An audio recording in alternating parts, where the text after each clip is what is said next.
Thursday, let's get it!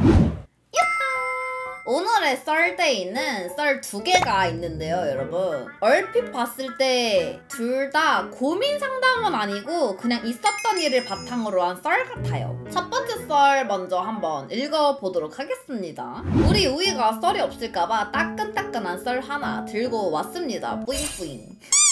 어렸을 때부터 부모님께서 보험이란 보험은 이빠이 들어둔 1인입니다. 그럼 뭐한 후 아프지를 않는데 30년을 넘게 입원 한 번 한 적이 없는 튼튼이입니다. 그런데 저번 주 미팅 등 일들이 너무 많아서 새벽 늦게 퇴근을 한 김에 직원들이랑 가볍게 삼겹살에 소주 한 잔을 했었죠. 워낙 간단하게 한 병도 안 마셨고 다들 피곤하니까 집 가자 해서 나와서 담배 한 대 때리고 있었습니다. 그런데 뭔가 삐가리가 도는 것 같은 그런 느낌?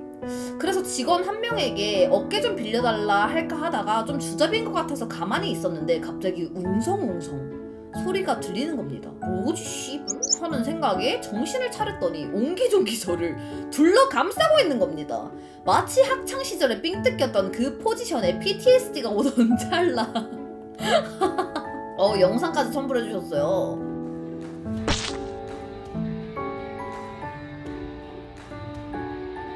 네, 이거를 함께 첨부를 해주시고 영상 첫 번째 남자처럼 뒤로 이렇게 똑같이 자빠졌다는 겁니다. 이래저래 들어보니까 대가리가 아스팔트에 박아서 종소리가 났고 일으켰는데 근육 경직이 와서 앉아있지도 못했다라는 겁니다. 이거 좀 심각했는데요? 그리고 나서 정신을 조금 차린 것 같길래 몇 발자국 걸어보라고 했는데 또 앞으로 자빠지는 거를 직원들이 받아냈다라고 하더라고요. 119 형님들이 와서 하는 얘기는 혈압이 낮다는데 우이를 보면 혈압이 게으르는 것 같기도 하고 는 굴하고 이렇게 또 인방을 보고 있는 나란 남자 멋있어. 그리고 매우 남일처럼 쓰고 있는 이유는 저에게 기억이 없거든요. 댓. 이런 이야기를 쓰는 이유는 지금 존엔 더워지고 있으니까 형님들 건강관리 빠샤 하시라고 다들 여름 잘 나시길 바라겠습니다. 뿅! 이라고 사연 보내주셨습니다. 오늘 근데 있었던 요 썰은 근데 이게 저도 만만치 않은 저혈압러로서 진짜 이분 웃을 때가 아니시고 제가 느꼈을 때 이 사연자분이 어떤 체형일지는 모르겠는데 혹시 멸치신가요? 혹시 멸치시라면은 저혈압에 또 멸치 체질이면은 쓰러지기 굉장히 쉽거든요. 이건 정말 밥을 좀 든든하게 먹으셔서 좀 벌크업을 어느 정도는 하셔야 한다. 이게 근데 여러분들 혈압도 고혈압보다 저혈압이 더 무서운 지병 중에 하나야. 고혈압보다 저혈압이 더 무섭다고들 말이에요. 그래서 만약에 진짜 좀 저혈압으로 인해 조금 어지러운 것 같다 하면 저를 찾아오세요. 제가 존나 약 잘 올려가지고 바로 고혈압 만들어드립니다. 바로 머리 이제 피 쏠리게 해드리니까 저를 찾아주면 될 것 같아요. 어쨌든 간 여러분 건강관리를 정말 필히 하셔야 한다라는 점입니다. 네, 정말 이게 저혈압은 웃고 넘길 일이 아니에요. 웃고 넘길 일이 아닙니다.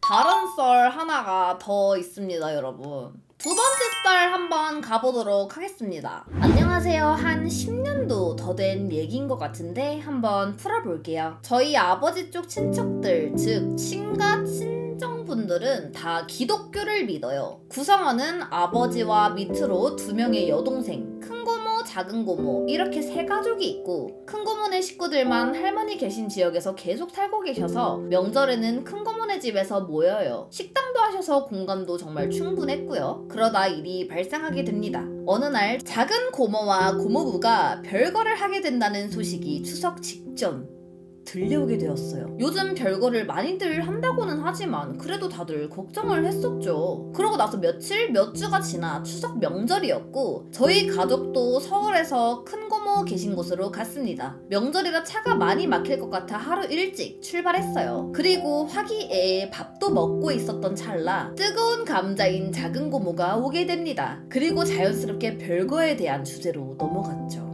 결론만 말씀드리자면 작은 고모가 신천지를 다니고 있었고 그걸 작은 고모부께 들킨 겁니다. 그래서 별거를 하셨고요. 다들 기독교라 벙쪄있는 순간 큰 고모부는 심지어 교회 권사님이시래요. 큰 고모부께서 벌떡 일어나시더니 작은 고모부께 소리를 지르는 겁니다. 마귀야 물러거라! 그 당시 저는 어렸었기에 우참을 존나게 했죠. 이제 와서 생각하는 거지만 큰 고모부와 작은 고모 어찌 보면 남남이긴 하지만 이런 시트콤 집안이 또 어디 있을까 생각이 드네요. 라는 두 번째 썰이었습니다. 야 근데 진짜 여러분들 신천지요 주변에 정말 많은 거 아세요? 여러분들 실제로 주변에 아는 지인 중에 신천지 있어? 요즘은 또 신천지인 게 옛날에는 뭐 신천지 판별법이라고 해서 뭐 누구누구 개새끼 뭐 이렇게 말해봐 약간 막 이런 거 밈처럼 돌고 그랬잖아. 근데 그때는 그때 당시까지만 해도 살짝 자기가 신천지인 거를 좀 숨기는 느낌이 없지 않아 있었어. 나도 주변에 보미걸도 이제는 좀 당당해졌어. 신천지가 나쁜 게 아니다라는 약간의 그런 게 좀 생겼나 봐요. 나는 종교가 아무것도 없거든? 나는 그냥 무종교야. 그럼에도 나는 신천지에 대한 되게 좋지 않은 시선이 있어요. 이 사연자분은 또 교회 집안이야. 교회 권사님 집안이야. 근데 결혼까지 했는데 신천지인 걸 들킨 거잖아. 야 이건 별거지. 이건 별거지. 어떻게 참아. 나도 주변에 이제 알고 봤더니 나랑 그래도 조금 좋은 관계를 유지했던 친구가 신천지였던 거야. 나는 그거를 듣고 되게 당황했거든요. 주변 둘러보면은 지금 한 10명 중에 1명 걸로는 신천지라는 얘기가 있어. 그래서 여러분들도 잘 보세요. 이게 진짜 예전에 진짜 유명했던 건데 신천지들은 자기들의 포교 활동을 하잖아. 이렇게 사람들을 많이 데려와서 그 인원수를 채우면은 뭐 자기네들이 대한민국에서 거주할 때 좀 권력 있는 삶을 살 수 있다라는 약간 그런 게 있다라고 내가 들었던 것 같거든? 그래서 이제 포교 활동을 그렇게 열심히 하는 거고 약간 그렇게 들었어. 야 이게 그래서 특히나 결혼은 종교 맞는 사람들끼리 하긴 해야 돼. 종교 다르면은 진짜 결혼하면 안 돼. 근데 만약에 무교가 진짜 나는 뭐 사람마다 신앙심을 건들 수는 없지만 어디를 믿던 자유기는 한데 맞는 사람들끼리 만나야 돼 진짜. 나는 이제 무교인 입장에서는 다른 종교에 대한 그런 게 아무렇지도 않은데 나랑 다른 종교인 사람이랑 같이 살면서 그렇게 안 맞는 점에 대해서는 안 입고 올걸? 근데 그 고모 집안 불교야. 결혼하고 나서 오? 불교에서 기독교로 갈아타셨다고? 그런 경우도 쉽지가 않네? 그렇게 되면 또 말이 달라지지. 어떠한 계기가 있으셨는지는 모르겠지만 본인의 신념은 본인에서만 마무리를 짓는 게 가장 좋지 않나. 본인의 신념을 남에게 강요하는 순간 이제 조금 문제가 생긴다. 아무튼 오늘도 이렇게 2개의 썰을 풀어보았습니다. 하나는 여러분들 건강 조심하시라고 이제 풀어주신 것 같고 하나는 정말 신천지는 이러나 저러나 레전드긴 하네요. 다들 고생했습니다. 이봐.